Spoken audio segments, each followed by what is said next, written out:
Nós estamos aqui no lançamento do álbum do Movimento Igreja Sem Política, com muita alegria e muita satisfação. E estamos aqui com o presidente do movimento. Pastor, eu queria que o pastor explicasse algumas questões para as pessoas que vão acompanhar e que tem alguns questionamentos, né? Sobre o movimento ter essa abrangência musical, essa questão musical. Qual que é o objetivo do movimento produzir a música? A música ela sempre foi usada como um instrumento de expressão ou inserção de culturas e até de programação social.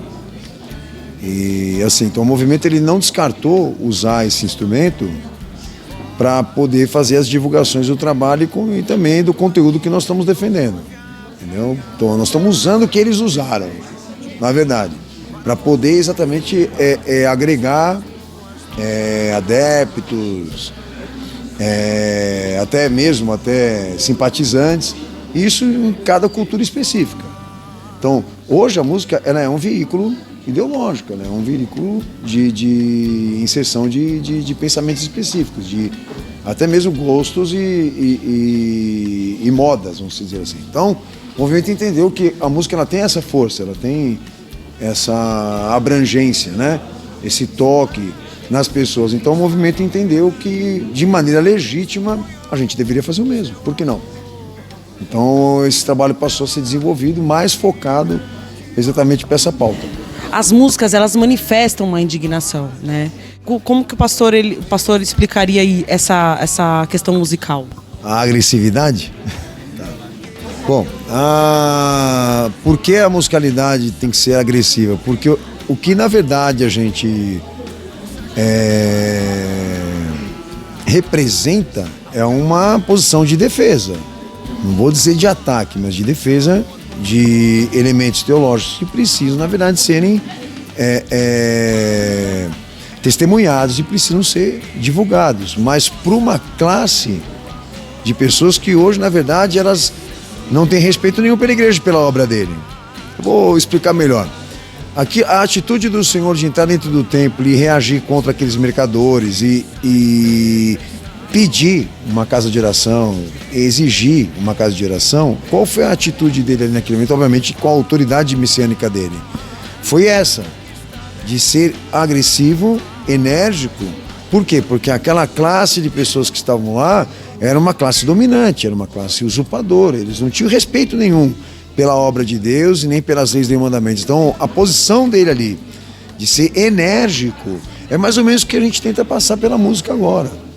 Que a gente não poderia fazer essa transmissão de indignação e até manifestação de conteúdo se não fosse exatamente dentro de uma musicalidade agressiva que tenha esse posicionamento de atrair atenção e até mesmo enfrentar esses domínios ou essas classes dominantes, entendeu? Que é bem exatamente isso o objetivo do momento com essa musicalidade que alguns até falam o rock, né? Então é voltado para essa visão de que realmente a mensagem ela seja ouvida e ao mesmo tempo sirva de afronta para essas classes dominantes que estão dentro da igreja. Pastor, mais uma questão. Essa capa aqui é uma coisa que chama muita atenção, né? Que realmente traz as pessoas a olharem e terem muitos questionamentos. Eu queria que o pastor falasse sobre ela, o objetivo dela, o que ela quer demonstrar e também sobre o nome do CD, do álbum, né? Veneno na Teologia. Tem muita coisa para a gente falar desse quadro aqui. Primeiro, a figura de Lutero. Lutero, ele é um dos agentes, como Calvino, que assumiu a frente de dar a emancipação institucional para essa dinastia que hoje muitos identificam como elite global. Então ele, como Calvino, assumiram a frente de poder exatamente gerar uma teologia específica para isso, do que seria pregado dentro dessas instituições. Essa terceira fase que eles falam que é operativa para especulativa, ela tinha uma finalidade: confiscar o ensino. E o ensino geral, de tudo que concerne à educação, principalmente o religioso.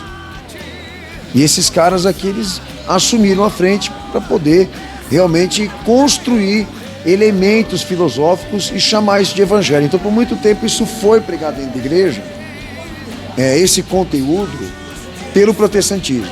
Então o cristianismo parece que ele é um termo que agrega todas estas heresias, e o protestantismo ele é uma chave de uma das fases dessa ativação, do que eles queriam que a sociedade acreditasse, do que a sociedade, na verdade, se entregasse, mas que não é evangélica. E quando você vai revisar esse conteúdo, não tem biblicidade, não tem escritura, é só filosofia. A política é uma delas. A política entrou nesse plano. Então, o fim da monarquia e o início da era republicana, ela é uma fase controlada e toda programada para esse interesse. Quebra de livre-arbítrio, dominação e programação social. Então a gente fala no álbum, em cada música, um pouquinho disso. A serpente, ela representa exatamente isso, um símbolo importantíssimo nessa instituição. Tá? Inclusive o círculo dela representa essas etapas de introdução de metas e protocolos que eles tinham que cumprir. E a questão do veneno é exatamente isso, são as ideologias, as teorias, que eles chamam as utopias. Então a sociedade toda ela, todos esses milênios estiveram dentro de um labirinto. Todo ele traçado com objetivos políticos, industriais, etc, etc. Então esse aqui é um agente. Tá? Esse protestantismo, essa teologia, essa iniciativa de peregrinação por Calvino e Lutero, entrou para os Estados Unidos, veio a desembarcar lá e gerar a geopolítica e a hegemonia americana, que isso se comprova historicamente. Então a gente até colocou aqui a Estátua da Liberdade como uma prova, exatamente um retrato, né, de um país, de uma economia e de um poder político que os Estados Unidos hoje que a igreja ajudou, e sem a igreja e sem o protestantismo eles não teriam alcançado isso. Eles jogaram aquela ideia de Deus derramou a bênção sobre a bandeira americana, que Deus ajudaria os Estados Unidos e daria aos Estados Unidos a emancipação frente às outras nações.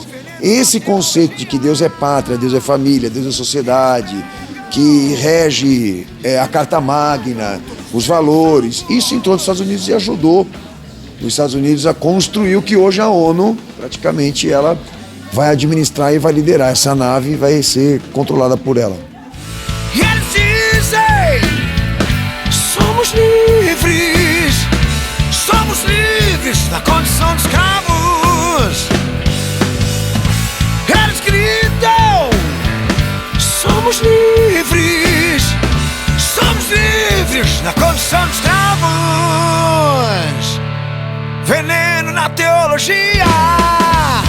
Nós estamos aqui com o vice-presidente do movimento. Queria que o presbítero falasse algumas questões sobre a música no movimento, tá? Em quais circunstâncias o movimento ele realiza eventos musicais? Ele realiza, certo? Quais são as circunstâncias? Bom, nós temos aí duas circunstâncias a considerar. A primeira delas é que o movimento identifica que há uma necessidade de divulgar a existência dele. E aí o movimento, através da música, através da letra, das composições, ele busca divulgar para quem queira saber nesses eventos a existência dele. E o movimento procura fazer isso ao menos algumas vezes por ano, porque é uma atividade que nós entendemos que deve acontecer exatamente com esse intuito de divulgação. E o segundo que nós temos é despertar a atenção das pessoas para que elas não se iludam com um eventual silêncio ou um momento de ausência de manifestação por parte do movimento político-religioso. Porque os acordos e mesmo as vantagens que eles buscam adquirir, né, por conta do envolvimento da igreja e da política, isso continua acontecendo. Então o movimento aproveita esses momentos para, mesmo que haja um silêncio ou uma ausência de manifestação pública da liderança política religiosa, expressar que o movimento está ali para identificar que a atividade por trás dos bastidores continua acontecendo. E é uma apresentação, uma simples apresentação ou uma manifestação? Não é uma simples apresentação, né? A parte musical, o evento musical, ele faz parte do contexto de uma manifestação do movimento, né? Que procura chamar atenção através da música, das letras, do conteúdo que é trabalhado de cada uma dessas músicas, da própria musicalidade, né? De tudo aquilo que nós temos dentro desse evento. E aproveitando as pessoas que são chamadas a atenção a participar ou ouvir as músicas, o movimento também se organiza para distribuir material de divulgação e os nossos membros também procuram ali informar e notificar as pessoas através acerca dos nossos objetivos e também acerca daquilo que elas devem trabalhar e identificar do que acontece nesse meio e que elas têm propriedade com o material do movimento para lutar e para abordar também esse tema. Queria que o presbítero falasse, relatasse os desafios que o movimento tem enfrentado para fazer esses eventos musicais. Nós tivemos de forma concreta 2 oportunidades em que o movimento teve aí uma tentativa de cerceamento do seu direito de fazer manifestação. Uma delas aconteceu no início desse ano, quando o movimento estava na Avenida Paulista, e um grupo de oficiais da Prefeitura e também da GSM tentaram nos impedir de realizar o movimento. E a segunda, mais recente, que aconteceu no movimento no evento da Igreja Renascer em Cristo, da Marcha para Jesus, onde membros dessa igreja tentaram impedir o nosso carro de som que o movimento alugou, também para expressar musicalidade, né, para que ele estivesse naquela região, nas imediações, na véspera da marcha, né, divulgando ali, através da música, o nosso repúdio, a nossa indignação com essa atividade que aconteceria no dia seguinte, e membros dessa igreja tentaram nos impedir, nos cercear. E aí, para nós, o que é importante que as pessoas entendam é que o movimento tem aí uma preparação e respaldo jurídico para exatamente defender essa causa que é legítima. Então, mesmo que isso aconteça e se repita, nós jamais vamos nos sentir intimidados quanto a isso. Nós vamos estar prontos aí a defender o nosso direito de expressar aquilo que é a manifestação e que o movimento por si só defende.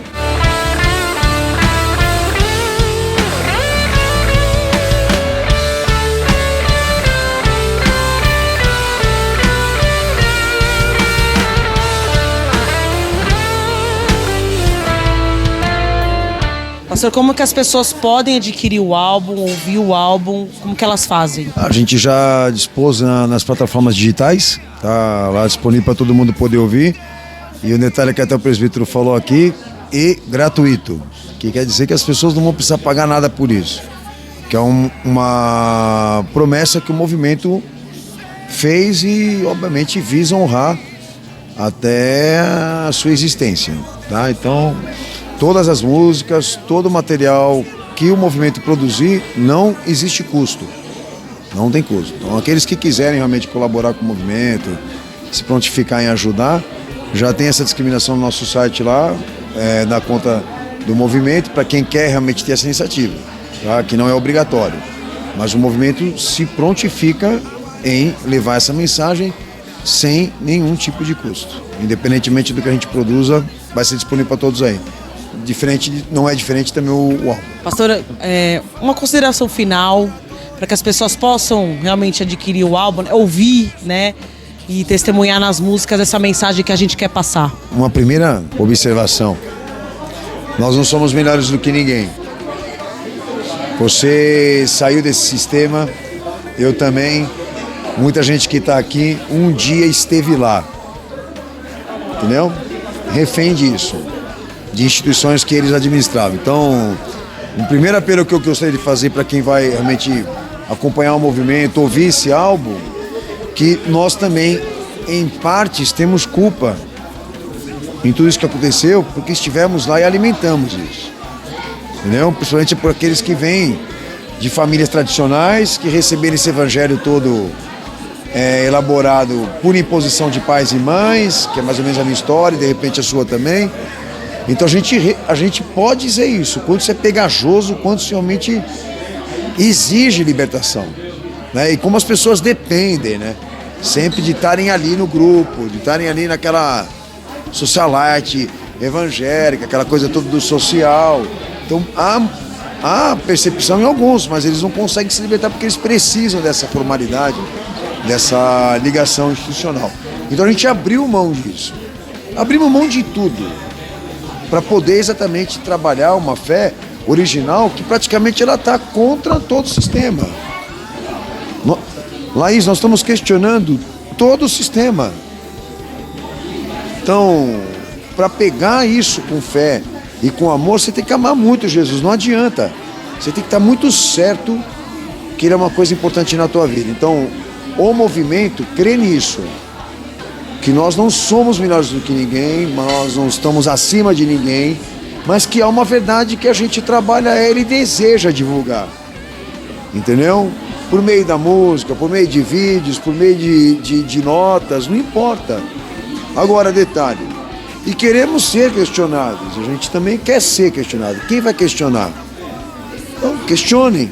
Nós estamos errados, aquilo que nós estamos falando não é certo, não é bíblico, não é escriturário. Então, questionem.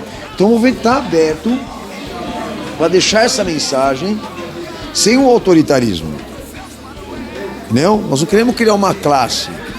Nós não queremos criar uma nova igreja, mas destacar a verdade, que Jesus desceu aqui nesse mundo para pregar. É esse nosso sonho, é essa a nossa vocação, é esse o nosso propósito como Igreja de Cristo e também como movimento Igreja Sem Política. Então esse álbum, essas músicas, elas têm a vida dele e o nosso amor por ele. Até a gente falava aqui agora que o movimento tem 3 anos de existência, tá? Mas essa luta na minha vida, no meu ministério, 30 anos da minha vida. Então, um conselho que eu dou, se realmente alguém se dispõe a interceder pela obra de Cristo e pelas pessoas e pelas almas, hoje, como nós estamos fazendo, vão ter que amar muito esse Jesus e vão ter que abrir mão de muita coisa. Porque nós estamos contra o sistema. Entendeu? Então é essa mensagem que eu deixo. Quem ama, quem crê, agarra. Faça alguma coisa, ajude. Porque esse material realmente existe para isso. Tá bom? Queria agradecer a oportunidade do movimento se reunir mais uma vez. A gente espera ter outros projetos à frente. Agora nós temos um trabalho para divulgar e vamos seguir.